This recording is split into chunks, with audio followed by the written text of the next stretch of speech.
Shalom, selamat pagi semuanya. Semoga semua dengan tetap semangat mau menjalani hari ini, karena terutama kebenaran firman Tuhan hari ini, Bapak Ibu, saudara-saudari, pemuda, remaja, anak-anak, meneguhkan dan menguatkan kita betapa bermaknanya setiap kita. Kenapa? Seperti yang tertulis di layar kita, bahwa hari ini saya mengajak kita melalui kebenaran firman Tuhan memaknai hal yang terkecil paling sederhana, yaitu angka satu. Dan dalam setiap angka satu itu ada bagian-bagian yang kita mau maknai betapa Rp1, 1 detik, satu manusia, satu kota, satu negara, bila dengan kacamata pemahaman yang salah ataupun pemahaman manusiawi duniawi kita akan melihat hal ini adalah hal-hal yang sepele gitu, hal-hal yang kecil, hal-hal yang nggak penting gitu ya. Padahal angka berikutnya 100, bahkan yang paling tinggi setriliun, semiliar, atau apapun itu, dia tidak akan terjadi tanpa angka satu. Benar ya Bapak Ibu terkasih, teman pemuda. Jadi hari ini ada kebenaran firman Tuhan yang mau mengajak kita memaknai hal-hal kecil itu sehingga ketika melihat angka satu dan dikaitkan dengan kata berikutnya, kita tidak menganggap rendah ataupun menganggap sepele. Terambil dari Matius pasal 13 ayat 31 sampai 35 yang menjadi perenungan kita. Kata Yesus di dalam bacaan kita hari ini, ia ingin menjelaskan kembali perumpamaan terkait dengan kerajaan sorga. Karena beberapa waktu ini, kalau kita sadar, kebenaran firman-Nya berkaitan dengan kerajaan Allah gitu ya. Di situ Tuhan Yesus menggambarkan hal kerajaan sorga seumpama biji sesawi yang diambil dan ditaburkan orang di ladangnya.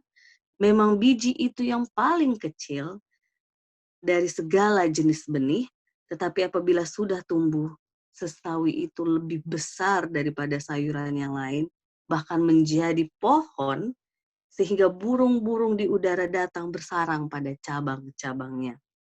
Yang kedua, ia menceritakan perumpamaan lain, bahwa hal kerajaan sorga itu seumpama ragi yang diambil seorang perempuan dan diadukkan ke dalam tepung terigu 3 sukat sampai kamir seluruhnya. Persemuanya itu disampaikan Yesus kepada orang banyak dalam perumpamaan, dan tanpa perumpamaan suatu pun tidak disampaikan kepada mereka. Supaya genap firman yang disampaikan oleh Nabi, aku mau membuka mulutku mengatakan perumpamaan, aku mau mengucapkan hal yang tersembunyi sejak dunia dijadikan.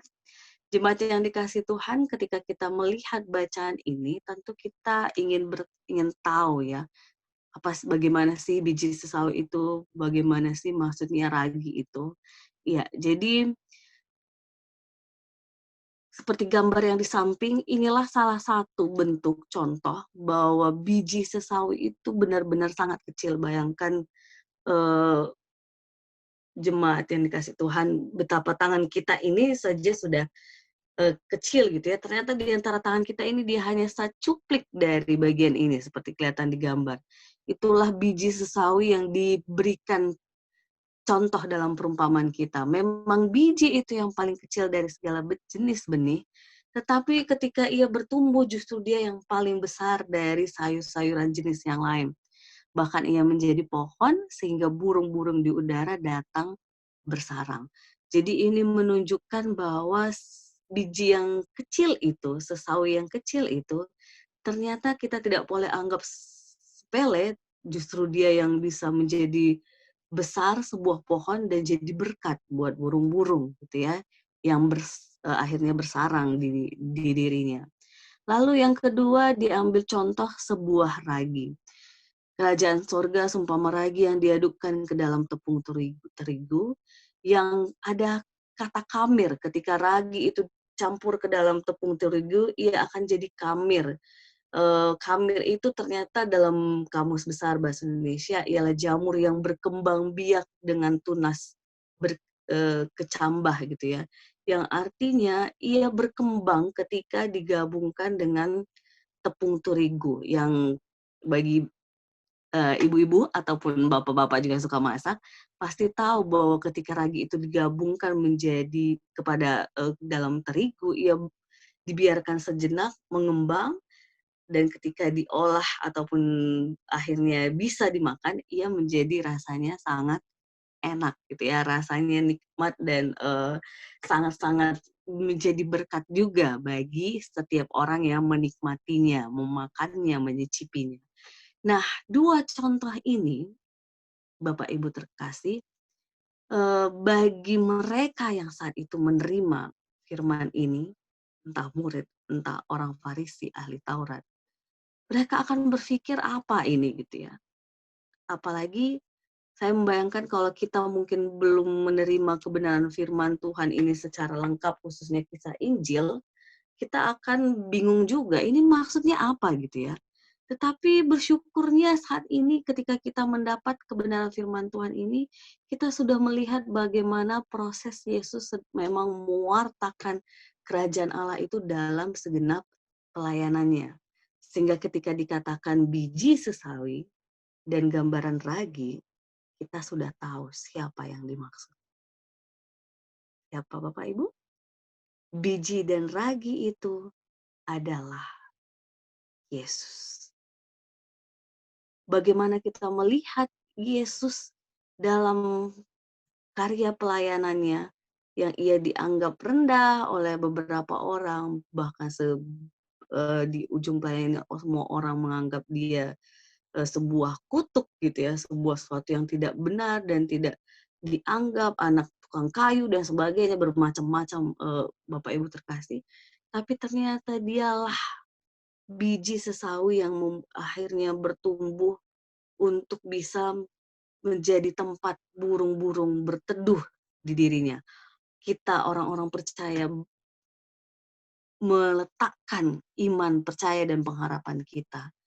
Bahkan ketika digambarkan ia sebagai ragi, Yesus yang datang ke dunia ini, ia memberi dampak. Ia memberikan sesuatu yang berkembang di sekitarnya gitu ya. Sehingga ketika orang menikmati apa yang ia kehadirannya, orang-orang di sekitarnya bisa merasakan dampak yang berbeda, rasa yang berbeda. Kita sudah melihat bagaimana Yesus memberikan rasa itu dengan mengampuni, dengan merangkul, dengan menyapa orang-orang berdosa, dengan datang kepada orang-orang yang bangsa-bangsa lain yang bukan hanya dari Yerusalem tapi uh, Samaria, bahkan orang-orang yang dia dianggap tidak layak menerima kebenaran firman Tuhan, tapi ia dapat kesempatan. Jadi jemaat yang dikasih Tuhan, perumpamaan ini pun meneguhkan setiap kita yang percaya kepada Yesus. Betapa setiap kita, diri kita yang satu ini, saya, Anda, semua kita yang mendengarkan renungan hari ini, yang tampaknya tidak berguna dengan segala keterbatasan kita. Tetapi sadarlah di dalam Tuhan Yesus, saya dan saudara dapat menghadirkan kerajaan Allah dengan hal-hal sederhana, namun itu membawa perubahan yang positif, sehingga dampaknya terasa dan memberkati sesama kita, di keluarga, di gereja, di masyarakat, dimanapun kita berada. Jadi hari ini kita diteguhkan. Jangan menganggap sepele diri kita yang kecil ini, jangan menganggap sepele dengan hal-hal yang kecil, bahkan terkait dengan 1 rupiah, satu kota, satu negara, karena dunia ini bisa semakin baik, semakin diberkati, semakin menghadirkan kerajaan Allah melalui setiap kita. Bahkan melalui dari 1 rupiah yang kita kumpulkan, khususnya waktu unduh-unduh, itu benar-benar nyata menjadi berkat buat orang-orang di sekitar kita. Salah satunya yang masih menjadi aksi dan belum kami infokan kepada jemaat yang dikasih Tuhan, bahwa dana unduh-unduh yang terkumpul kemarin masih ada yang bisa dilakukan untuk masyarakat di sekitar kita, yaitu wastafel portable mini yang dipersiapkan, sehingga wastafel ini pun dengan sederhana bahkan dikerjakan oleh jemaat, satu atau dua orang jemaat yang dia punya talenta kemampuan untuk melakukannya, dan wastafel ini akhirnya jadi berkat buat salah satunya RT di sekitar rumah kami tinggal sekarang, Bapak Ibu terkasih, serta jadi berkat untuk RT dekat gereja kita, jadi berkat satu untuk warung di sebelah gereja kita, karena kita tahu akan banyak orang di situ nongkrong dan lewat, supaya mereka juga menjaga kebersihan, kesehatan mereka, dan satu lagi diletakkan di perumahan tempat kompleks rumah rohani di Pasir Putih yang nantinya diletakkan di Sapam. Itu akan masih proses diambil dari gereja ini, diantar ke rumah tempat rumah rohani Sawangan kita. Jadi di sini saya melihat, saya bersyukur sekali dari setiap kita pribadi lepas pribadi, dari setiap Rp1 yang terkumpul di dana unduh-unduh, itu diberkati Tuhan untuk menjadi berkat buat orang-orang di sekitar kita, sesama kita. Saya yakin dan percaya ini semakin meneguhkan kita bahwa saya dan Bapak Ibu pemuda, anak-anak remaja, hadiswo, semuanya kita dapat dipakai Tuhan Yesus untuk menghadirkan kerajaan Allah. Tuhan menolong kita, Tuhan memampukan kita. Amin.